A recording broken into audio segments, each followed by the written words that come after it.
So let's talk about the sort of personal mental side of racing. And I'm not talking about tactics. I'm talking about you. All of us have gotten to a place, whether it's running or some other exercise, where we approached our limits.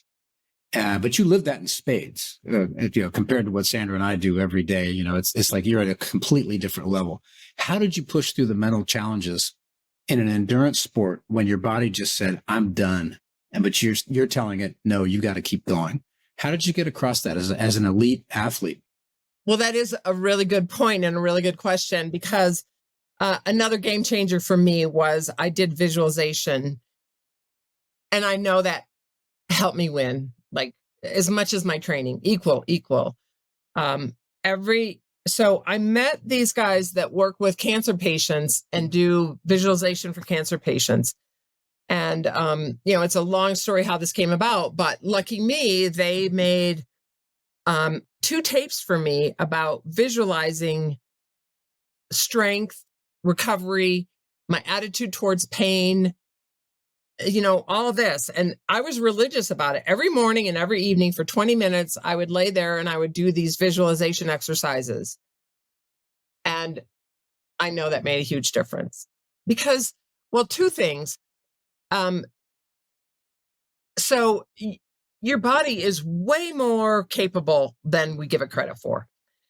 Like one day we had a rest day and I was in my hotel room and there was, I went down to sit in the little garden below. I mean, I couldn't even sit in the garden. I was exhausted. I had to go back up and lay down. But the next day I won. Now, how does that happen? You think you can't do another thing and then you can. And I'm sure that happens so much in our life where we just think we're done. But if push comes to shove, you've got so much more than we're capable of. And you would visualize that. That's right. I think, well, okay, so you got me there. I visualized, part of my visualization was visualizing my strength, visualizing that the pain wasn't a negative thing. Pain meant my body was working and it was doing the right thing. So I started to learn that pain wasn't a bad thing. Not that takes over everything, but that was a pretty big thing. And the other thing about visualization did for me is that, I grew up in a small town. Women, especially, were really not taught to win. So I didn't have that experience. And I saw myself as a farm girl from Fenton, Michigan. And had I not done a visualization, I would have gone into that race thinking of myself as a farm girl from Fenton, Michigan.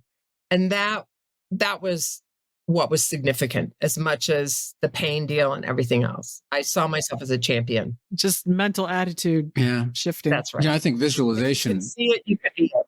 When I read that about you, it just immediately clicked with me because baseball players, hitters, before they go to the plate, if they, in the quiet of a locker room, think about what they're going to be seeing, it just gets those synapses firing.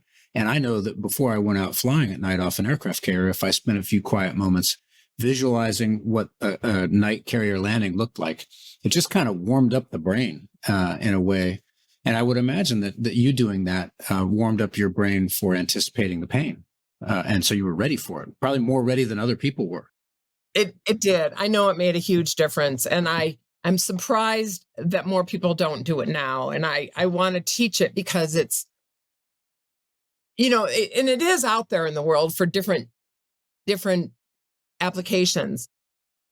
But I'm just surprised in cycling that it's not done. And I don't know about other sports. I'm just not that in touch with them. But in cycling, I don't know really anybody that does that.